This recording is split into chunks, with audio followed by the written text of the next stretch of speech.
ಬನ್ನಿ ಸ್ನೇಹಿತರೆ, ನಮ್ಮ ನಮಸ್ತೆ ಹಿಂದೂಸ್ತಾನ್ ಉದಯ್ ಇಂದಿನ ಎಪಿಸೋಡ್ಗೆ ಎಲ್ಲರಿಗೂ ಸುಸ್ವಾಗತ. ನೋಡಿ, ಇಂದಿನ ವಿಷಯ ಉಪವಾಸ ಮತ್ತು ಮೋದಿಯವರು. ಇದು ಯಾಕೆ ಅಂತಂದರೆ, ನಮ್ಮ ಹಿಂದೂ ಧರ್ಮದ ಬಗ್ಗೆ ನಾವು ಎಷ್ಟು ಹೇಳಿದ್ರೂ ಕಡಿಮೆ ಆಗುತ್ತೆ. ಯಾಕೆಂದರೆ ನಾವು ಹೇಳ್ಕೊಳ್ಳೋದೇ ಬಿಟ್ಬಿಟ್ಟಿದ್ದೀವಿ. ಯಾರು ಮೇಲ್ವರ್ಗದ ಜನ ಅಂತೀವಿ, ಯಾರು ಹಿಂದೂಗಳು ಅನುಸರಣೆ ಮಾಡ್ತಿದ್ದೀವಿ, ಯಾರು ದೇಶಭಕ್ತರಿದ್ದೀವಿ, ಎಲ್ಲಿ ನಮ್ಮದನ್ನು ನಾವು ಹೇಳ್ಕೊಂಡ್ರೆ ನಾವು ಸಣ್ಣವರಾಗ್ಬಿಡ್ತೀವಿ. ಹೇಳ್ಕೊಳ್ಬೇಕೋ ಬೇಡವೋ, ಅವರೇನು ಅನ್ಕೋತಾರೋ ಇವರೇನು ಅನ್ಕೋತಾರೋ ಅಂತಂದ್ಬಿಟ್ಟು ಹೇಳ್ಕೊಳ್ಳೋದೇ ಇಲ್ಲ. ಆ ದೃಷ್ಟಿಯಿಂದ ಇವತ್ತು ಉಪವಾಸ ಮತ್ತು ನರೇಂದ್ರ ಮೋದಿಯವ್ರ ಬಗ್ಗೆ ಮಾತಾಡಬೇಕು. ಬನ್ನಿ, ನರೇಂದ್ರ ಮೋದಿಯವ್ರ ಬಗ್ಗೆ ಯಾಕೆ ಮಾಡಬೇಕು, ಉಪವಾಸದ ಬಗ್ಗೆ ಯಾಕೆ ಮಾತಾಡಬೇಕು. ನರೇಂದ್ರ ಮೋದಿ ಬಂದ ಮೇಲೆ ನೋಡಿ, ಅನೇಕ ಟಿ ವಿ ಕಾರ್ಯಕ್ರಮಗಳು ನೋಡ್ತೀವಿ, ಸೀರಿಯಲ್ಗಳು ನೋಡ್ತೀವಿ. ಅಲ್ಲೆಲ್ಲ ಪೂಜೆ ಪುನಸ್ಕಾರಗಳು ಜಾಸ್ತಿ ಆಗಿದೆ ಮತ್ತು ಹಿಂದೂ ಧರ್ಮದ ಲೈಫ್ ಸ್ಟೈಲ್ಗಳನ್ನ ಜಾಸ್ತಿ ಒತ್ತು ಕೊಟ್ಟು ಮಾಡ್ತಾಯಿದ್ದಾರೆ. ಯಾರೂ ಹೇಳಿಲ್ಲ ಅವ್ರಿಗೆ, ಯಾರು ಸೆನ್ಸಾರ್ ಬೋರ್ಡ್ ಇಲ್ಲ ಟಿ ವಿ ಸೀರಿಯಲ್ಗಳಿಗೆ. ಆದರೆ ನಾವು ಟಿ ವಿ ಸೀರಿಯಲ್ ಗಮನಿಸ್ಬೋದು, ಈ ಪ್ರಭಾವ ಜಾಸ್ತಿ ಆಗಿದೆ. ಯಾರಂತೆ ಅಂದರೆ ಊರಂತೆ ಅಂತ, ರಾಜ ಇದ್ದಾಗೆ ಪ್ರಜೆಗಳಿರ್ತಾರೆ ಅಂತ ಅಂದ್ಬಿಟ್ಟು ಏನಾಗಿದೆ, ನರೇಂದ್ರ ಮೋದಿ ಪ್ರಭಾವ ಹಿಂದೂ ಧರ್ಮದ ಮೇಲೆ ಭಾಳ ಆಳವಾಗಿ ಬೇರೂರ್ತಾ ಇದೆ ಮತ್ತು ಭಾಳ ದೀರ್ಘವಾದ ಇದು ಕೊಡ್ತಾ ಇದೆ, ರಿಸಲ್ಟ್ ಕೊಡ್ತಾ ಇದೆ. ಇದ್ರ ಬಗ್ಗೆ ವಿಚಾರಣೆ ಮಾಡಬೇಕು. ಬನ್ನಿ, ಏನು ಅಂತಂದರೆ, 2 ಟೈಮಲ್ಲಿ ನಾವು ಉಪವಾಸ ಮಾಡ್ತೀವಿ. 2 ಟೈಮಲ್ಲಿ ಉಪವಾಸ ಹಿಂದೂಗಳು ಯಾವಾಗ ಮಾಡ್ತೀವಿ ಅಂದರೆ, ಒಂದು ರಾಮನವಮಿ ಅಂತಂದರೆ ರಾಮ ಹುಟ್ಟಿದಾಗಿಂದ ಒಂದು, ಮತ್ತು ರಾಮ ಪಟ್ಟಾಭಿಷೇಕಕ್ಕೆ ಇರ್ತಾನೆ. ರಾಮನವಮಿ 9 ದಿವಸಗಳ ಕಾಲ ಉಪವಾಸ ಮಾಡ್ತೀವಿ. ನಮ್ಮ ನರೇಂದ್ರ ಮೋದಿಯವರು ನೋಡಿ, ನಾವು ರಾಮನ ಐಕಾನ್ ಅಂದ್ವಿ, ಕೃಷ್ಣನ ಐಕಾನ್ ಅಂದ್ವಿ. ನೆಕ್ಸ್ಟ್ ಐಕಾನ್ ಯಾರು? ವಿವೇಕಾನಂದ. ನೆಕ್ಸ್ಟ್ ಐಕಾನ್ ಯಾರು? ನರೇಂದ್ರ ಮೋದಿನೇ ಸ್ವಾಮಿ. ಇನ್ನು 50 ವರ್ಷ ಆಗಲಿ 100 ವರ್ಷ ಆಗಲಿ ಈ ಥರದ ವ್ಯಕ್ತಿತ್ವ ನಮಗೆ ಸಿಗೋದಿಲ್ಲ. ನೋಡಿ, ಮೊದಲ ಐಕಾನ್ ರಾಮ, 2ನೇ ಐಕಾನ್ ಕೃಷ್ಣ, 3ನೇ ಐಕಾನ್ ವಿವೇಕಾನಂದ, 4ನೇ ಐಕಾನ್ ನರೇಂದ್ರ ಮೋದಿಯವರು. ಯಾಕೆ ನರೇಂದ್ರ ಮೋದಿ ಅಂತ ಹೇಳ್ತೀನಿ ಅಂತಂದರೆ, ರಾಮನವಮಿ ದಿವಸ ಇವರು ಉಪವಾಸ ಮಾಡ್ತಾರೆ. 9 ದಿವಸನೂ ಉಪವಾಸ ಮಾಡ್ತಾರೆ. ಸಾಲಿಡ್ ಫುಡ್ ಏನು ತಗೊಳ್ಳೋದಿಲ್ಲ. ಆದರೆ ಅವ್ರ ಎನರ್ಜಿ ಲೆವೆಲ್ಲು 1 ಪಾಯಿಂಟು ಕಡಿಮೆ ಆಗೋದಿಲ್ಲ, ಹಾಗೇ ಇರುತ್ತೆ. ಇದಲ್ದೇ ಬನ್ನಿ, ಇನ್ನೂ ಒಂದು ಸರಿ ಉಪವಾಸ ಮಾಡ್ತೀವಿ ನಾವು ಹಿಂದೂಗಳು. ಯಾರು ಹಿಂದೂ ಧರ್ಮ ಅಂತೀವಿ, ಯಾರು ಮೇಲ್ವರ್ಗದ ಹಿಂದೂಗಳಿವಿ, ಯಾರು ಹಿಂದೂ ಧರ್ಮನ ಕಟ್ಟುನಿಟ್ಟಾಗಿ ಆಚರಣೆ ಮಾಡ್ತೀವಿ, ನಾವು ದಸರಾ ಟೈಮಲ್ಲೂ ಸಹ ಉಪವಾಸ ಮಾಡ್ತೀವಿ. ನವರಾತ್ರಿ ಅಂತ ಕರಿತೀವಿ. ಇಲ್ಲೇನಾಗುತ್ತೆ, ಹೆಣ್ಣು ಶಕ್ತಿ ದೇವತೆ, ಹೆಣ್ಣು ಸೃಷ್ಟಿಯ ಸಂಕೇತ, ಹೆಣ್ಣು ಸೃಷ್ಟಿಗೆ ಮೂಲ. ಆದ್ದರಿಂದ ಹೆಣ್ಣಿನ ವಿವಿಧ ಸ್ಟೇಜ್ಗಳನ್ನ ಇಲ್ಲಿ ಪೂಜೆ ಮಾಡ್ತೀವಿ ನಾವು. ಅಂದರೆ ಶಿಶುವಿಂದ ಹಿಡಿದು ಕಾಳಿಯಾಗಿರೋವರೆಗೂ ಪೂಜೆ ಮಾಡ್ತೀವಿ. ದುರ್ಗಾಷ್ಟಮಿ ಹೆಣ್ಣೇನಾಗುತ್ತೆ, ಪಾರ್ವತಿ ಬಹಳ ಕೋಪ ಬಂದು ತ್ರಿಶೂಲ ಖಡ್ಗ ತೊಗೊಂಡು ರಾಕ್ಷಸ ಸಂಹಾರ ಮಾಡ್ತಾಳೆ, ರಾಕ್ಷಸ ಸಂಹಾರ ಮಾಡ್ತಾರೆ. ಅದಕ್ಕೆ ಮಹಿಷಾಸುರ ಮರ್ದಿನಿ ಅಂತ ಕರಿತೀವಿ ಇದನ್ನು. ಏನಾಗುತ್ತೆ, ನರೇಂದ್ರ ಮೋದಿಯವರು ಈ ರಾಮನವಮಿನಲ್ಲೂ ಉಪವಾಸ ಮಾಡ್ತಾರೆ ಮತ್ತು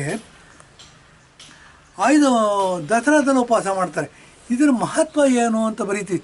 ನೋಡಿ, 20,000 ವರ್ಷಗಳ ಹಿಂದೆ ನಮ್ಮ ಹಿಂದೂ ಧರ್ಮದ ಬೇರುಗಳಿತ್ತು. ಹಾಗಾಗಿ ನಾವು ಅತ್ಯಂತ ಶ್ರೇಷ್ಠವಾದ ಜೀವನ ಪದ್ಧತಿಯನ್ನು ಅನುಸರಿಸ್ತಿದ್ವಿ ಅಂತ ಹೇಳ್ತೀವಿ. ಆ ಜೀವನ ಪದ್ಧತಿ ಅತ್ಯಂತ ಶ್ರೇಷ್ಠವಾಗಿತ್ತು ಅನ್ನೋದಕ್ಕೆ ಏನು ಅಂತ ಹೇಳ್ತೀವಿ, ಉಲ್ಟಾ ಪಲ್ಟಾ ತಿಂದ್ಬಿಡ್ತೀವಿ ನಾವು. ಅದು ಈಗಿನ ಕಾಲ ತಿಂಡಿ ಏನು ಅಂತಂದರೆ, ಸಾಯಂಕಾಲ ಮನೆಯಿಂದ ಹೊರಟ್ರೆ 6 ಗಂಟೆಗೆ ಹೋಗ್ತೀವಿ. ಅಲ್ಲಿ ವಿಶ್ವೇಶ್ವರಪುರಂ ಅಂತ ನೋಡಬೇಕು, ಲಾಲ್ಬಾಗ್ ವೆಸ್ಟ್ ಗೇಟ್ ಹತ್ರ. ಅಲ್ಲಿ 150-200 ಥರ ತಿಂಡಿಗಳು ಸಿಗುತ್ತೆ. ಎಲ್ಲ ತಿಂತೀವಿ ನಾವು. ತಿಂದ್ಬಿಟ್ಟು ಏನಾಗುತ್ತೆ, ಮನೇಲಿ ಬಂದು ಮಲ್ಕೋತೀವಿ. ಎದೆ ಉರಿಯುತ್ತೆ, ಹೊಟ್ಟೆ ನೋವುತ್ತೆ, ರಾತ್ರಿ ಎಲ್ಲ ನಿದ್ದೆ ಮಾಡೋದಿಲ್ಲ. ಬೆಳಗಿನ 4 ಗಂಟೆ ಅರ್ಧ ಗಂಟೆ ನಿದ್ದೆ ಬರುತ್ತೆ. ಬೆಳಗ್ಗೆ ಇದ್ದಾಗ ಮುಖ ನೋಡಿದ್ರೆ ಹೇಗಿರುತ್ತೆ, ದೆವ್ವದ ಥರ ಇರುತ್ತೆ ಮುಖ, ಯಾರಿಗೂ ಫ್ರೆಶ್ನೆಸ್ಸೇ ಇರೋದಿಲ್ಲ. ಈ ಥರ ಜೀವನ ಪದ್ಧತಿಗೆ ಎಲ್ಲರ ಕೈನಲ್ಲೂ ದುಡ್ಡು ಜಾಸ್ತಿ ಆಗ್ಬಿಟ್ಟಿದೆ. ಅದರಲ್ಲಿ ಮೇಲ್ವರ್ಗದ ಹಿಂದೂಗಳು ಏನಿದ್ದಾರೆ, ಎಲ್ಲರೂ ಸಾಫ್ಟ್ವೇರ್ ಇಂಜಿನಿಯರ್ಸ್ ಆಗ್ಬಿಟ್ಟಿದ್ದಾರೆ. ಎಲ್ಲರ ಕೈನಲ್ಲೂ ದುಡ್ಡು ಜಾಸ್ತಿ. ಕಾರ್ ತೊಗೊಂಡೋಗಿ ನಿಲ್ಲಿಸ್ತಾರೆ, ಚೆನ್ನಾಗಿ ತಿಂದುಬಿಡ್ತಾರೆ, ನಿದ್ದೆ ಬರೋದಿಲ್ಲ. ಬೆಳಗ್ಗೆ 4 ಗಂಟೆವರೆಗೂ ಮನೆ ತುಂಬ ಓಡಾಡ್ತಿರ್ತಾರೆ. 4 ಗಂಟೆಗೆ ಒಂದು ಅರ್ಧ ಗಂಟೆ ನಿದ್ದೆ ಬರುತ್ತೆ. ಬೆಳಗ್ಗೆ ಎದ್ದರೆ ದೆವ್ವ ಓಡಾಡ್ದಂಗೆ ಕಾಣುತ್ತೆ, ಮುಖದಲ್ಲಿ ಪ್ರೇತ ಕಳೆ ತುಂಬಿರುತ್ತೆ. ಇದನ್ನು ಯೋಚನೆ ಮಾಡಿದಾಗ ಬನ್ನಿ, ನರೇಂದ್ರ ಮೋದಿಯವರು ರಾಮನವಮಿನಲ್ಲೂ ಉಪವಾಸ ಮಾಡ್ತಾರೆ 9 ದಿವಸ ಮತ್ತು ದಸರಾದಲ್ಲೂ ಉಪವಾಸ ಮಾಡ್ತಾರೆ 10 ದಿವಸ. ಅವರು ಎನರ್ಜಿ ಲೆವೆಲ್ ಕಡಿಮೆ ಆಗೋದಿಲ್ಲ ಮತ್ತು ಉತ್ಸಾಹ, ಉಲ್ಲಾಸ, ಚೈತನ್ಯ ನಮ್ಮೆಲ್ಲರೂ ಎಷ್ಟಿರುತ್ತೆ ಅದು 100 ಪಟ್ಟು ಜಾಸ್ತಿ ಇರುತ್ತೆ ಅವ್ರಿಗೆ. ಮತ್ತು ಮುಖದಲ್ಲಿ ಗ್ಲೋ ಇರುತ್ತೆ. ನೋಡಿ, ಅದನ್ನು ನೋಡಬೇಕು ನೀವು. ದೇವಿ ಕಳೆ, ದೇವರ ಕಳೆ ತುಂಬಿರುತ್ತೆ. ಹೇಗೆ ಸಾಧ್ಯ ಇದು? 2 ಕೊಟ್ಟಿದ್ದೀನಿ ನಾನು, ಕಂಪ್ಯಾರಿಸನ್ ಮಾಡ್ತೀನಿ.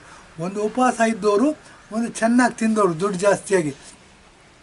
ಇದಕ್ಕೇನು ಮಾಡಿದ್ದಾರೆ, 10,000 ವರ್ಷಗಳ ಹಿಂದೆ ಒಂದು ಸೂತ್ರ ಕೊಟ್ಟಿದ್ದಾರೆ, ಲಂಘನಂ ಪರಮೌಷಧಂ ಅಂದ್ಬಿಟ್ಟು.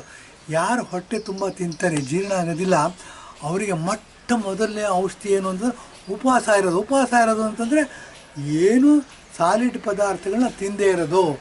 ಇದೇನಾಗುತ್ತೆ, ಶರೀರ ಒಳಗಡೆ ಇರ್ತಕ್ಕಂಥ ಟಾಕ್ಸಿನ್ಸ್ನ ಆಹಾರ ಆಗುತ್ತೆ ತಿಳ್ಕೊಂಡು ಮೈಕೂಡ್ಸ್ಕೊಳ್ಳೋಕೆ ಶುರು ಮಾಡಿಬಿಡುತ್ತೆ. ಹಾಗಾಗಿ ಏನಾಗುತ್ತೆ, ಎಲ್ಲ ಬರ್ನ್ ಆಗುತ್ತೆ. ಸ್ವಲ್ಪ ಒಂದು 4-5 ದಿವಸ ಅದರದ್ದು ಸೈಡ್ ಎಫೆಕ್ಟ್ಸ್ ಇರುತ್ತೆ. ಅದಾದ ನಂತರ ಏನಾಗುತ್ತೆ, ಶರೀರ ಶುದ್ಧಿ ಆಗ್ತಾ ಹೋಗುತ್ತೆ. ಶರೀರ ಹೇಗೆ ಶುದ್ಧಿ ಆಗುತ್ತೆ ಅಂತಂದರೆ, ನಾವು ಜೈನ ಧರ್ಮವನ್ನು ನೋಡಬೇಕು. 100 ದಿವಸ ಉಪವಾಸ ಮಾಡ್ತಾರೆ. 100 ದಿವಸ ಉಪವಾಸ ಮಾಡಿ ಸತ್ತು ನಿರ್ವಾಣ ಅಂತೀವಿ. ಅಷ್ಟು ಮಾಡೋದು ಬೇಕಿಲ್ಲ. 10 ದಿವಸ ಆರಾಮಾಗಿರ್ತಾರೆ ಅವರು. ಏನೋ ಎಳ್ನೀರು ಕುಡಿತಾರೆ, ದಿನಕ್ಕೆ 1-2 ಇಲ್ಲ ಆರೆಂಜ್ ಜ್ಯೂಸ್ ಕುಡಿತಾರೆ ಇರ್ತಾರೆ. ಹೀಗೆ ಉಪವಾಸ ಅಂತಂದರೆ ನಾವು ಸಾಲಿಡ್ ತಿಂದೇ ಇರೋದಕ್ಕೆ ಉಪವಾಸ ಅಂತೀವಿ. ಆದರೆ ಇಲ್ಲಿ ಉಪವಾಸ ಅನ್ನೋದು ವಾಸ ಉಪವಾಸ ಈ ಕಾಂಟೆಕ್ಸ್ಟಲ್ಲಿ ನೋಡಬೇಕು. ವಾಸ ಅಂದರೆ ನಾವು ಮನೇಲಿ ಇರ್ತೀವಿ. ಉಪವಾಸ ಅಂದರೆ ಏನು ನೋಡಿ, ಹಬ್ಬ ಹರಿದಿನಗಳಲ್ಲಿ ನಾವೇನು ಮಾಡ್ತೀವಿ, ದೇವಸ್ಥಾನಕ್ಕೆ ಹೋಗ್ತೀವಿ. ಇದು ವಾಸ permanent residence, temporary residence. Shivaratri ದಿವಸ ಹೇಳಬೇಕು ಅಂತಂದರೆ ಇಡೀ ರಾತ್ರಿ ಸಾಯಂಕಾಲ ಆಯಿತು, ಸೂರ್ಯ ಮುಳುಗ್ದ ಅಂತಂದರೆ ದೇವಸ್ಥಾನದಲ್ಲಿ ಹೋಗಿ ಕೂತ್ಕೋತೀವಿ. ಸೂರ್ಯ ಹುಟ್ಟಿದ ಮೇಲೆ ಮತ್ತೆ ಮನೆಗೆ ಬರ್ತೀವಿ. ಅಂದರೆ ಹೆಚ್ಚು ಕಡಿಮೆ 10-12 ಗಂಟೆ ನಾವು ದೇವಸ್ಥಾನದಲ್ಲಿ, ಅದು ಉಪವಾಸ. ಇದು ಪರ್ಮನೆಂಟ್ ರೆಸಿಡೆನ್ಸ್, ಅದು ಟೆಂಪ್ರರಿ ರೆಸಿಡೆನ್ಸ್. ಈ ದೇವಸ್ಥಾನದಲ್ಲಿ ಹೋಗಿ ಕೂತ್ಕೋತೀವಿ. ದೇವಸ್ಥಾನದಲ್ಲಿ ಹೋಗಿ ಕೂತ್ಕೊಂಡಾಗ ಏನಾಗುತ್ತೆ, ಅಲ್ಲಿ ಭಜನೆ ಮಾಡ್ತಿರ್ತಾರೆ. 100 ಜನ ಭಜನೆ ಮಾಡ್ತಿರ್ಬೇಕಾದ್ರೆ ನಾವು ಆಟೋಮೆಟಿಕ್ಕಾಗಿ ಭಜನೆ ಕೈ ಜೋಡಿಸ್ಬೇಕಾಗತ್ತೆ. ಯಾಕೆ ಅಂದರೆ ಯಾರಂತೆ ಅಂದರೆ ಊರಂತೆ ಅಂತ. Be a Roman while in Rome ಅಂತ ಕರಿತೀವಿ. ಯಥಾ ರಾಜ ತಥಾ ಪ್ರಜಾ ಅಂತ ಕರಿತೀವಿ. ರಾಜ ಹೇಗಿರ್ತಾನೆ, ಪ್ರಜಾ ಹೇಗಿರ್ತಾನೆ ಅಂತ ಅಂದ್ಬಿಟ್ಟು.